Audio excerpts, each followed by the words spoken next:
কাল কি আমরা ভাগবত কথা রসাস্বাদন করতেছিলাম। ভগবান কৃষ্ণ জন্মগ্রহণ করেছেন।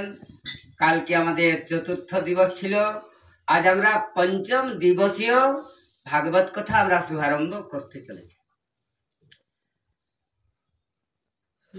ভাগবত কথা জীবের কল্যাণদায়ক হয়ে থাকেন। সুখদেব বললেন শোনো পরীক্ষিত, নিযুতে প্রদাদে বিপ্রে ভোসমলং কৃতে তিল সপ্তরত্ন সাত কুম্ভম্বদামৃতা। সুখদেব বললেন শোনো পরীক্ষিত, আজ নন্দ মহারাজ পুত্রের আনন্দ উৎসবে এত তিনি দান করছেন, যারা দান পাচ্ছেন তারা নিজে রাখতে পারছেন না, এত দান করছেন। যে দান পাচ্ছেন আরো ওই দানটা আরো একজনকে বিতরণ করে দিচ্ছেন। লিখেছেন নন্দ মহারাজ 1,00,000 ধেনু দান করেছিলেন, 1,00,000 ধেনু দান। আর শুধু গাভী যে দান করেছিলেন এমনিতে দান করেছিলেন না, শৃঙ্গগুলা সোনায় মুড়ে দিয়েছিলেন, পায়ের খুরগুলা রূপায় মুড়ে নিয়ে আর একটা চাদর ঢাকা দিয়ে এইভাবে 1,00,000 ধেনু দান করেছিলেন। আর 7 রত্না 7 কুম্ভাম বরম্বিতা 7টা তিলের পাহাড় তৈরি করে নিয়ে সোনার চাদর ঢাকা দিয়ে আর 7 জন আচার্যকে দান করেছিলেন।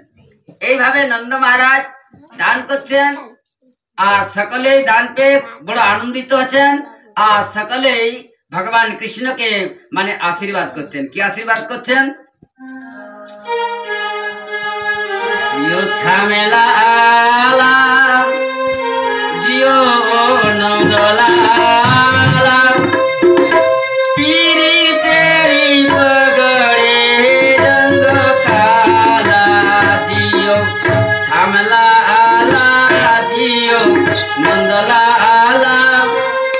पीरी तेरी पगड़े रंग काला,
পুরাণং সচিরং পাহিতি বালক হরিদ্রা চূর্ণ তৈলাদ্ভি সিঞ্চন্তে জনম জগ।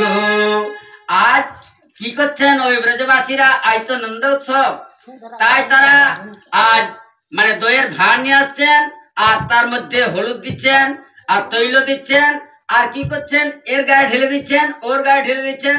যিনি সফেদ ছিলেন তাকে হলুদ রঙের করে দিচ্ছেন, আর যদি কেউ শপথ পরে বলে দিয়েছিলেন যে সকলে হলুদ রঙের পরে আসবেন, আর যারা শপথ পরে এসেছেন ওই মানে ড্রামের মধ্যে তাকে মানে ঢেলে দিচ্ছেন, আর সারা অঙ্গ তাকে নীল মানে হলুদ বর্ণ করে দিচ্ছেন।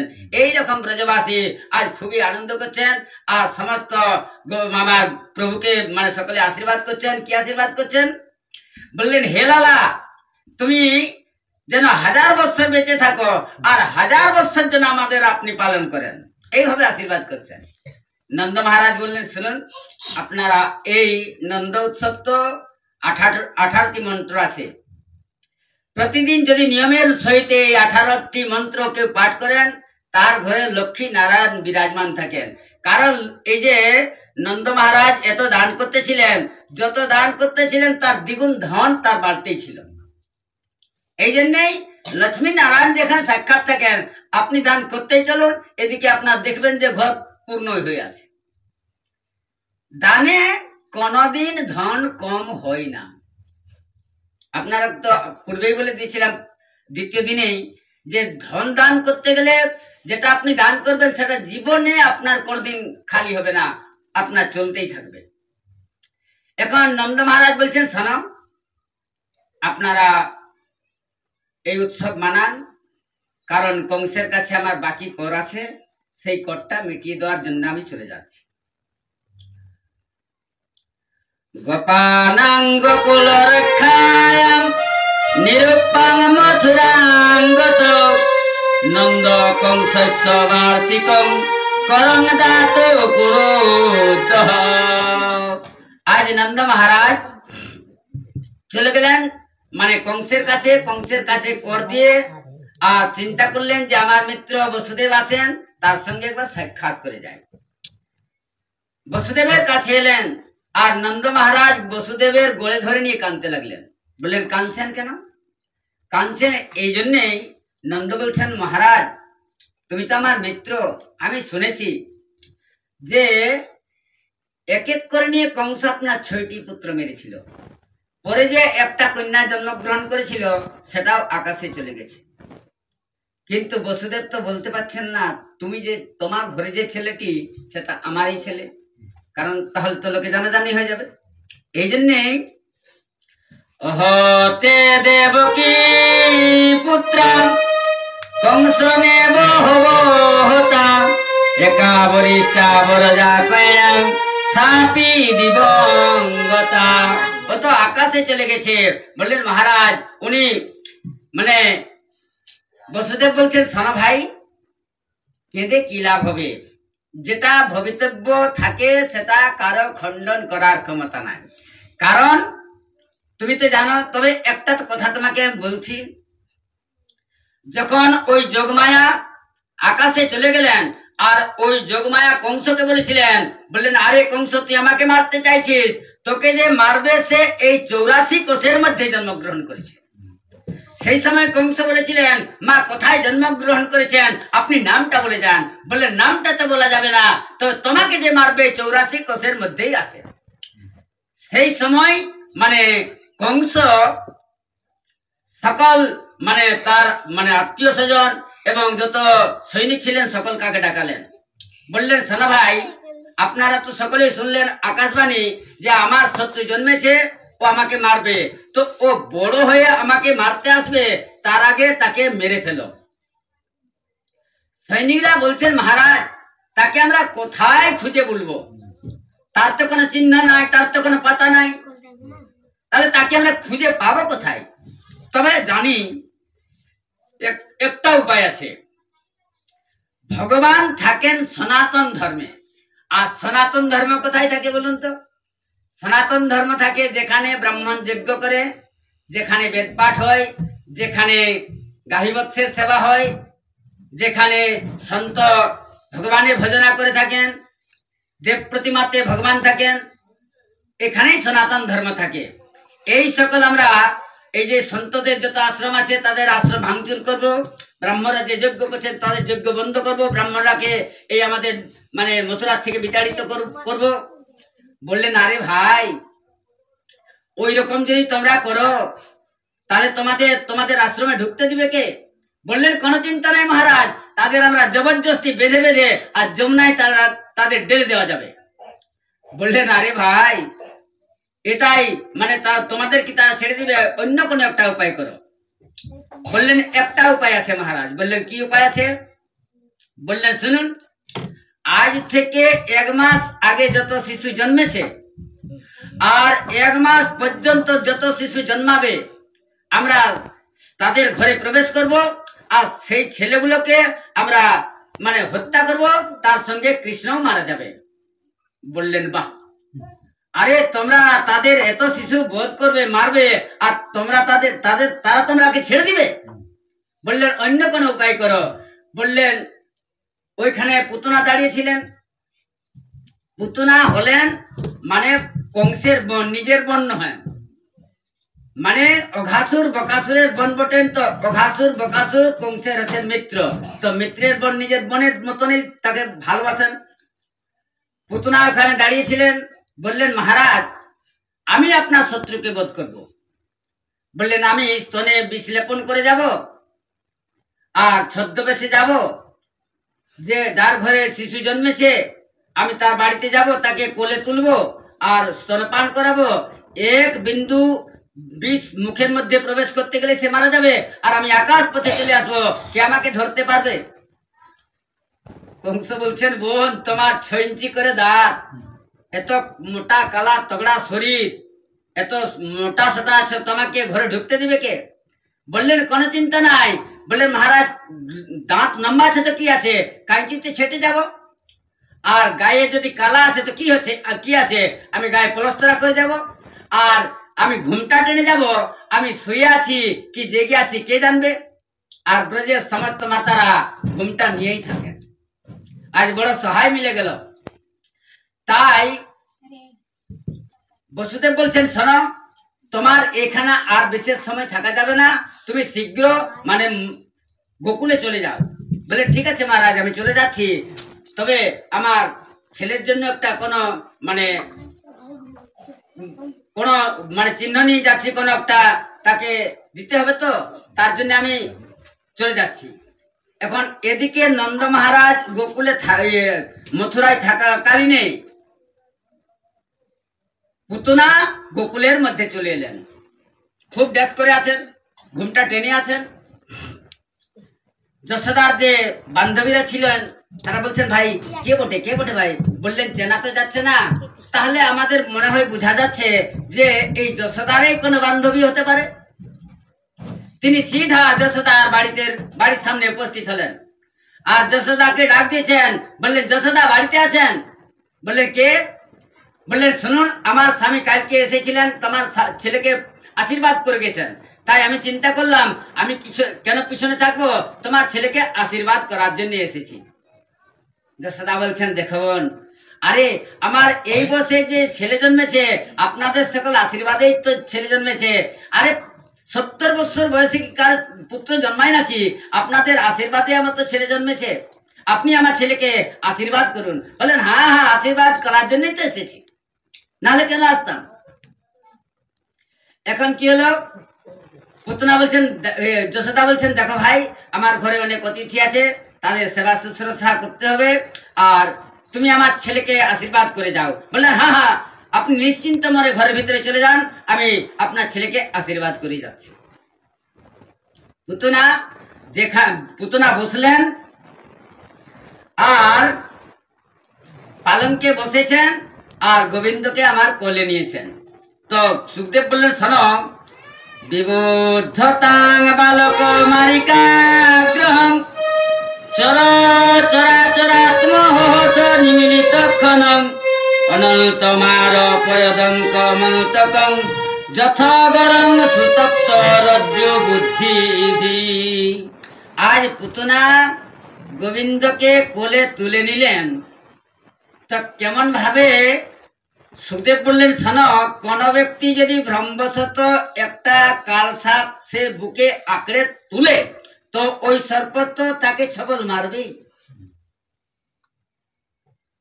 ভগবান কে কোলে তুলে নিলেন। এখন এই পুতুনাকে দেখে গোবিন্দ আমার নেত্র বন্ধ করে দিলেন। পরীক্ষিত বললেন, ভগবান কৃষ্ণ নেত্র বন্ধ করলেন কেন? নেত্র বন্ধ করলেন কেন? তাহলে কি পুতুনার চেহারা দেখে ভগবান কৃষ্ণ ভয় পেয়ে গেলেন? বললেন, না না, ভয় পান নাই। তিনি নেত্র বন্ধ করলেন এই জন্যেই, ভগবান চিন্তা করছেন যে ভাই আমার 24 অবতার আছে, 24 অবতারের মধ্যে আমার শ্রেষ্ঠ 2 অবতার, এক হচ্ছে কৃষ্ণ অবতার আর এক হচ্ছে রামাবতার। আর প্রত্যেক এই অবতারের মধ্যে আর মানে নারীকে হত্যা করতে হচ্ছে। ভগবান রামজি প্রথম কাকে মেরেছিলেন? তাড়কাকে। আর ভগবান কৃষ্ণ প্রথম মেরেছেন পুতনাকে। এই জন্য প্রভু চিন্তা করছেন যে আগে স্ত্রীবধ করতে হচ্ছে, এই জন্যই ভগবান হয়তো নেত্র বন্ধ করলেন। দ্বিতীয় কারণ, ভগবান নেত্র বন্ধ করলেন এই জন্যেই, ভগবানের নেত্রে চন্দ্র এবং সূর্য থাকে, সূর্য চন্দ্র থাকে। চন্দ্র সূর্য চিন্তা করছেন যে আহা, প্রভুকে দেখে নিয়ে সকলে কত আনন্দ করছেন, কত উৎসব মানাচ্ছেন, কত সকলে মানে হুল্লোড় করছেন।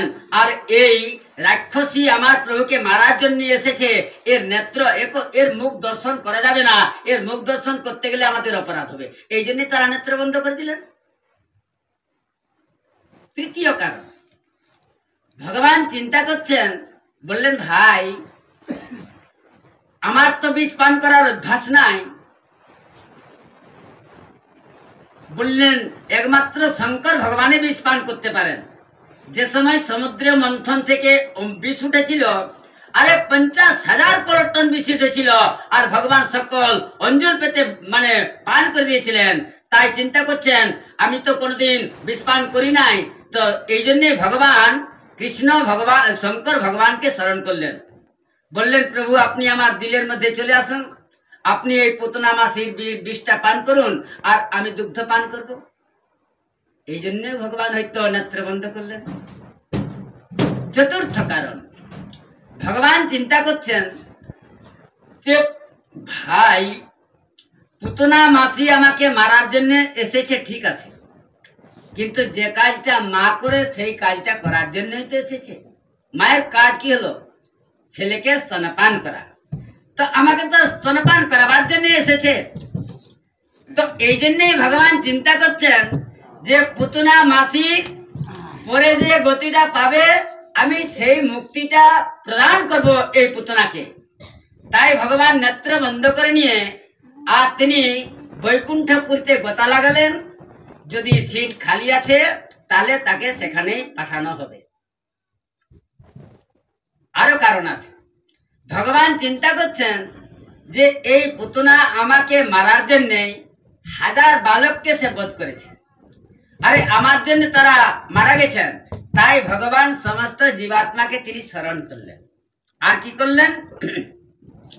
তস্মিন স্তনং দুর্জর বীর্য মূল্যায়নং ভরান্ত মাদায় শিশুর দাবথ গাঢ়ং করাভ্যাং ভগবান পপীডত প্রাণং সমং রসং সমন্ন পিবত। আজ ভগবান কি করলেন? ধীরে ধীরে তিনি মুখে স্তন দিলেন আর টানতে শুরু করেছেন, টানতে শুরু করেছেন। তার যে ভিতরে নাড়ি ভুড়িকে টানতে লাগলেন। পুতনা তো ঘাবড়ে যাচ্ছেন, আর ভগবান কৃষ্ণ এমন পুতনাকে ধরে রেখেছেন যে তাকে ছাড়ানো অসম্ভব, এমন ভাবে ধরে রেখেছেন। পুতনা বলছেন এ আমার কি হচ্ছে?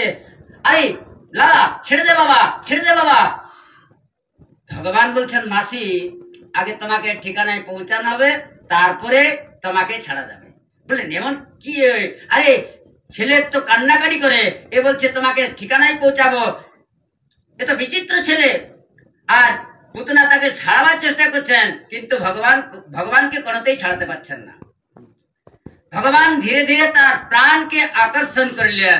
দেখুন, এই রাক্ষস লোক যে কোনো বেশ বানিয়ে আসুক, যে কোনো রূপ বানিয়ে আসুক, মৃত্যুর সময় তার আসল রূপটা বেরিয়ে যায়। যখন মারিচকে মারলেন, তিনি হরিণ সেজে এসেছিলেন, যখন বাণ মেরে দিলেন তখন রাক্ষস শরীর তার হয়ে গেল। কালনেমি যখন গিয়েছিলেন সাধুবেশ সেজে, যখন হনুমানজি তাকে লেজে বাঁধলেন আর যেমনি ঘুরিয়েছেন তখন কালনেমির আসল চেহারাটা বেরিয়ে গেল। এই জন্যই রাক্ষস লোক যে কোনো প্রকার আসুক, মৃত্যুর সময় তার আসল চেহারাটা প্রকাশ হয়ে যায়। আর পুতনা একদম যখন তার প্রাণটা হরণ করে নিলেন, প্রাণং সমং রসং সামান্য বিপদ, তার প্রাণ যখন আকর্ষণ করে নিলেন, পুতনা পড়ে গেলেন। ভাগ্য ভালো তিনি মুখের ভোগরে পড়ে গেলেন না, পৃষ্ঠদেশে পড়ে গেলেন। তো এই যে পুতনা যে পড়ে গেলেন, তার শরীরটা কত লম্বা কত দীর্ঘ ছিল জানেন? আরে 3 গদগদ্দি ছিল। ভাগবতে প্রমাণ আছে যে 3 গদগদ্দি এই পুতনার শরীরটা ছিল। 3 গদ্দি কাকে বলে? 3 গদ্দি মানে 6 কোষ। 6 কোষ পুতনার শরীরটা ছিল। 6 কোষ মানে 18 কিলোমিটার। এইখান থেকে আমাদের এইখান থেকে কমসে কম মসিনা পর্যন্ত এত বড়, এত লম্বা ছিল শরীরটা। আজ ওইখানে যত গাছ বৃক্ষ যত ছিল একেবারে চূর্ণায় অমাসেন্দ্র রাজেন্দ্র, সমস্ত চূর্ণ বিচূর্ণ হয়ে গেল। এখন গোবিন্দ আমার বুকের মধ্যে খেলছেন। যখন একটা শব্দ শোনা গেল, সকলে যে ব্রজগোপীরা এসেছিলেন তারা ঘরের থেকে বার হলেন, তো দেখছেন বিরাট শরীর ছুটে গিয়ে আর পুতনার কাছ থেকে গোবিন্দকে কোলে তুলে নিলেন আর যশোদাকে তিরস্কার করে বলতে লাগলেন, বললেন তোমার একটুকু সবুর নাই? আরে যে কারো কোলে তুমি নিজের ছেলেকে দিচ্ছ, দেখছো না যদি কোনো প্রকারে আমাদের লালা যদি মারা যেত তাহলে কি হতো? বললেন ভাই আমি কি করে জানবো, আমি তো বুঝেছিলাম এ মানে ব্রাহ্মণ ঘরের ব্রাহ্মণ পত্নী বটে, কিন্তু কে জানে যে রাক্ষস বটে তো জানা ছিল না। বললেন শোনো, তোমার লালাকে মানে রাক্ষস স্পর্শ করেছে, তোমার লালাকে শুদ্ধ করতে হবে। বললেন ভাই তোমাদের যা অভিপ্রায় তোমরা তাই করো। আজ গোশালায় নিয়ে গেলেন ভগবানকে, আর কি করছেন? গোমূত্রেণ স্থাপয়িত্বা পুনর্গরজ সার্বকম। প্রথম গোবিন্দকে গায়ের মানে পেছাবে স্নান করালেন, গা ধুলিতে তার সারা অঙ্গে মানে মাখালেন, আর ওই বাছুরের লেজ দিয়ে গোবিন্দকে ঝাড়া দিতে লাগলেন। কি বলছেন? ইন্দ্রিয়াণি ঋষিকেশ প্রাণং নারায়ণং বতু। হে ইন্দ্রিয়, আপনি আপনার প্রাণকে রক্ষা করুন। আজ ভগবান তাকে মানে যে গতিটা পরে মানে এই যশোদা পাবে, আর সেই গতিটা তাকে প্রদান করলেন। পরীক্ষিত বললেন এই যে পুতনাকে আজ ভগবান মানে ওই পুতনার কোলে আছেন আর তিনি হাসছেন। বললেন হে নারায়ণ, মানে শয়নের সময় আপনি রক্ষা করুন, খেলার সময় মাধব রক্ষা করুন। আর ভগবান মানে গোপীদের কোলে আছেন আর তিনি হাসছেন। বললেন এগুলা তো আমারই না। कहाँ कहाँ लगे नाम बड़ाए, कहाँ कहाँ